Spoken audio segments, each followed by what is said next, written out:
For 12 years, a flatbed truck from Doyle Roasting Company backed up to the fence line behind Corwin Bratch's property in Skagit County, Washington, and left a load of wet, spent coffee grounds in the same low corner of the pasture nobody had ever found a use for.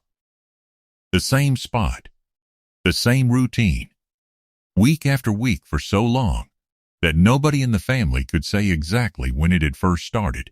It started before Corwin owned the place at all, an arrangement his father had made with Warwick Doyle sometime in the 1990s, back when the roastery was smaller and the grounds were simply an inconvenience Warwick did not want to pay a waste hauler to manage.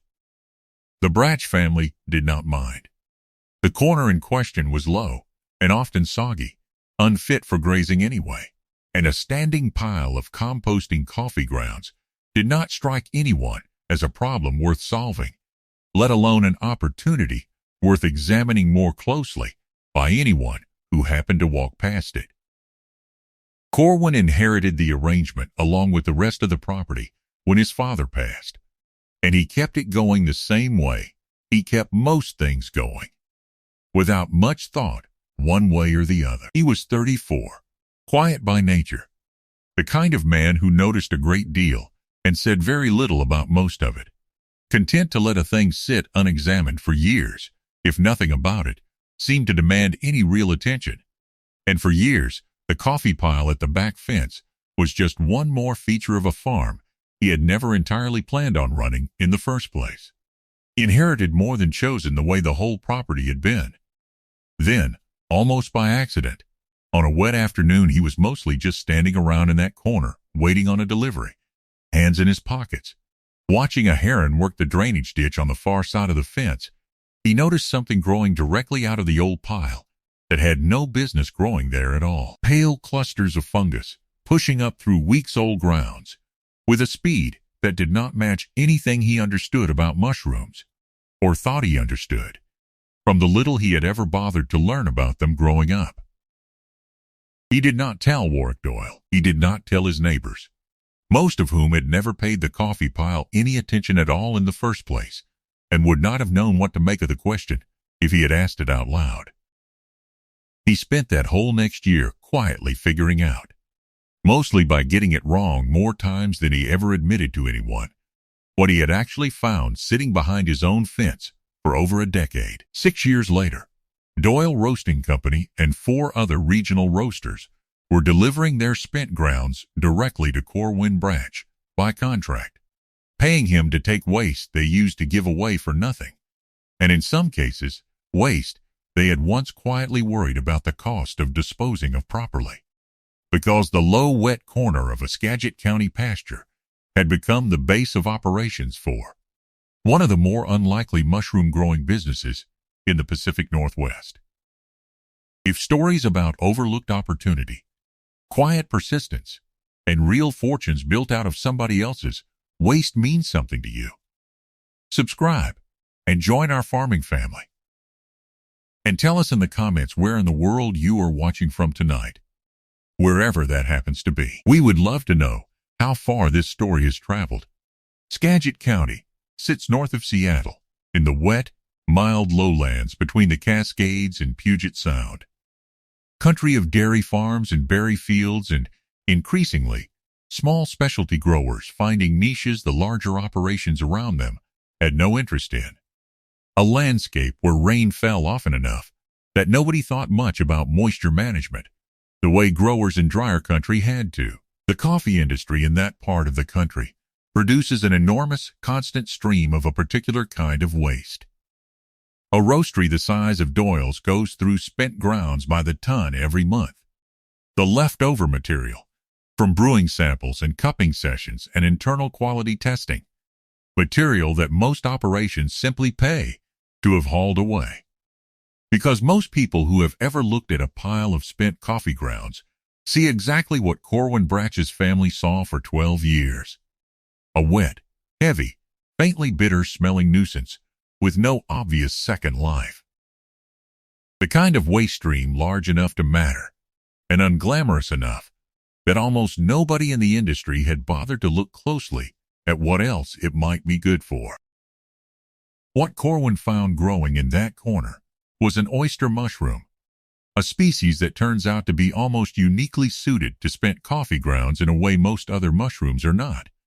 And he did not recognize it for what it was at first, simply a strange pale growth in a corner of the pasture he had walked past without a second glance for most of his adult life. Here is the mechanism, and it is the whole reason a stack of waste behind a fence sat there for over a decade before anyone realized what it actually was. Growing mushrooms commercially almost always starts with a serious obstacle: sterilizing whatever material the mushroom will grow on so that the mushroom's own mycelium can colonize it before any competing mold or bacteria gets the chance to establish itself first.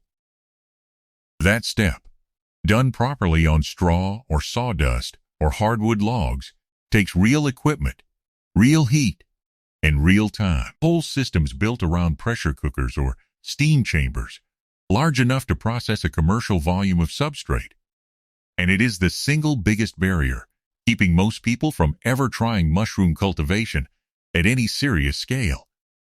Spent coffee grounds skip that obstacle almost entirely. The brewing and roasting process that produces them already exposes the material to heat well past the point most competing spores and bacteria can survive. So a fresh batch of spent grounds arrives at a farm already close to sterile, without anyone having to do a single thing to it, beyond collecting it quickly enough to use while that advantage still holds. Oyster mushroom mycelium, once introduced to that material, colonizes it fast, faster than almost any comparable substrate, because coffee grounds already carry a favorable balance of nitrogen and carbon and arrive broken down into exactly the kind of fine, evenly distributed particle size that lets fungal threads spread through the whole mass in weeks rather than the months a hardwood log would require. A grower working with logs might wait a year or more for a first harvest, tying up capital and shelf space on a slow-moving product the whole time. A grower working with fresh spent coffee grounds can sometimes see mushrooms fruiting within a month of inoculation, an enormous difference for anyone trying to build an actual business around the process, rather than a hobby that produces a crop once or twice a year. And once the mushrooms have fruited, and the substrate is finally exhausted, it does not simply become waste again. Spent mushroom substrate, broken down further by the fungus itself, makes an excellent soil amendment, rich and crumbly, in a way raw coffee grounds alone never quite achieve on their own, so the material can pass through 2 full productive cycles, coffee to mushrooms to compost, before it is finally done being useful to anybody at all. Corwin did not know any of that the first year. He learned nearly all of it by getting it wrong, one batch at a time, with nobody local willing to walk him through it directly. He had reached out early on to an established gourmet mushroom grower 2 counties over, who already supplied several Seattle restaurants, hoping for some basic guidance on how to inoculate a substrate at any real scale. And the man had been polite, but plainly unwilling to explain anything of real substance to someone who might, within a few years, be competing with him for the same restaurant accounts. Corwin understood the refusal, even as it stung a little.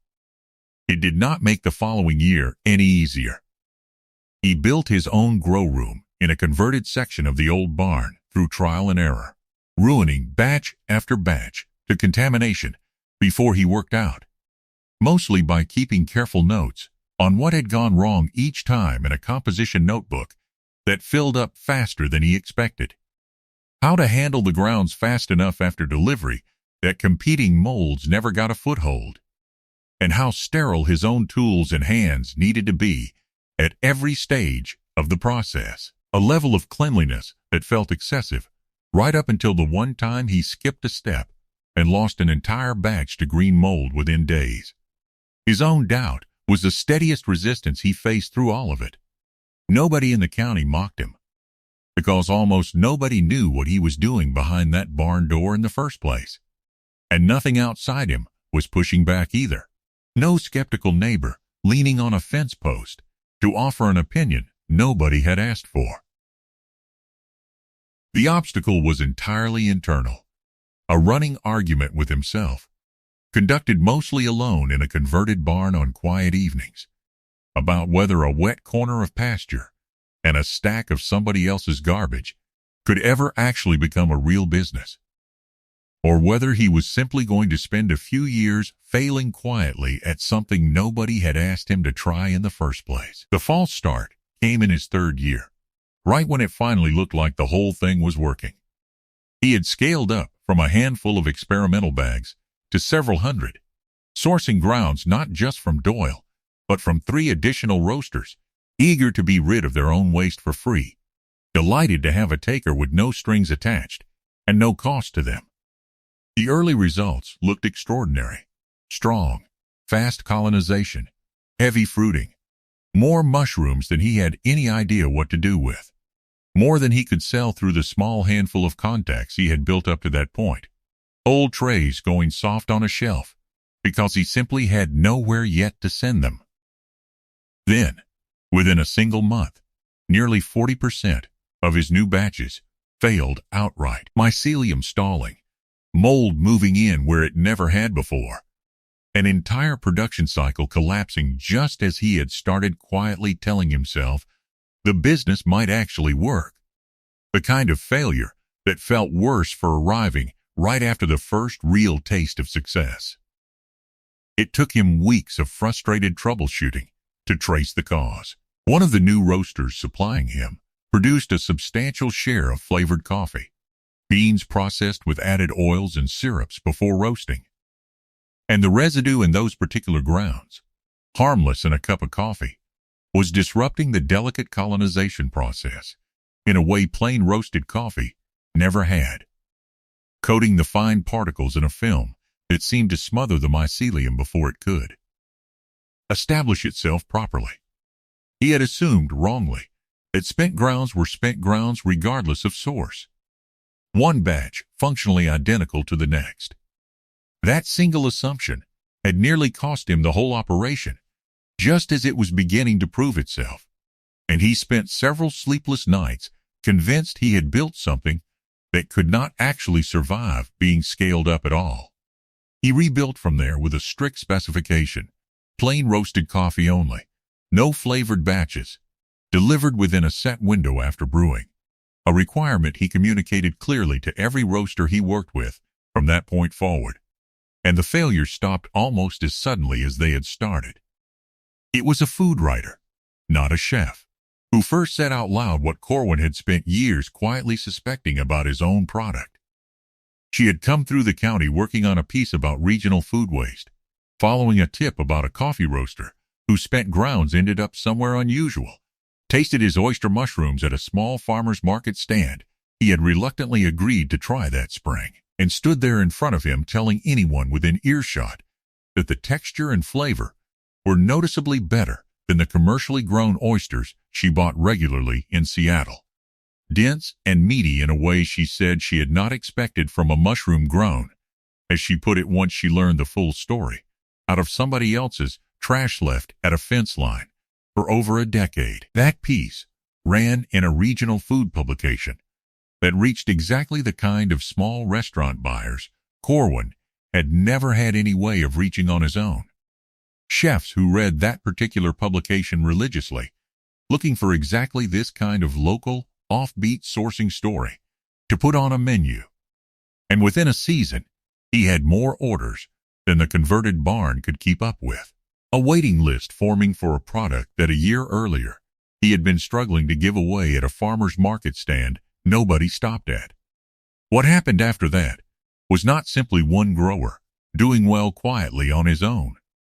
Doyle Roasting Company, once it understood what its own waste had become, started delivering grounds to Corwin by formal contract, instead of simply dumping them at the fence, paying him a modest fee for a service that had once cost the roastery nothing, but had also, for 12 years, produced absolutely no benefit to either side of that fence line. 4 more regional roasters followed once word moved through the local food scene, the way word moves through a small, tightly connected industry. One operator mentioning it to another over a shared delivery truck or a trade association meeting, until Corwin found himself fielding calls from roasters he had never met, asking whether he had room for one more account. Two younger growers, unable to get anywhere with the established Seattle mushroom farmer, who had once turned Corwin away, apprenticed under Corwin instead. Learning his specifications and his troubleshooting the hard way he had once had to learn it. Watching him work through problems he had already solved, so they would not have to lose the same batches he once had.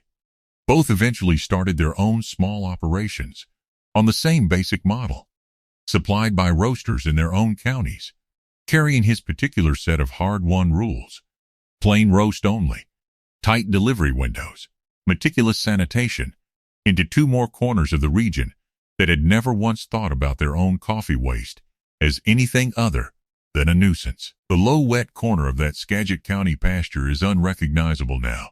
Rows of grow bags under simple hoop structures, where a compost pile used to sit and rot for 12 years, without ever producing anything anyone thought to look at. A covered receiving area, where the roastery trucks back in on a set schedule, instead of simply dumping and leaving the way the first truck did decades earlier. The barn Corwin, converted by hand in its first uncertain year, now runs on a set production calendar that 4 separate coffee companies depend on to move their own waste. Racks of white mycelium working through dark, damp grounds under grow lights that hum through the night, whether anyone is watching them or not.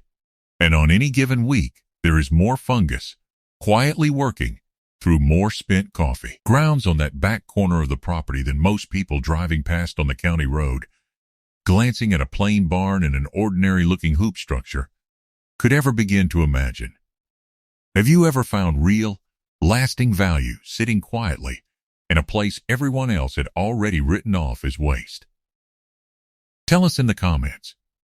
We read every single one. And if this story meant something to you, subscribe and let us know where you are watching from tonight.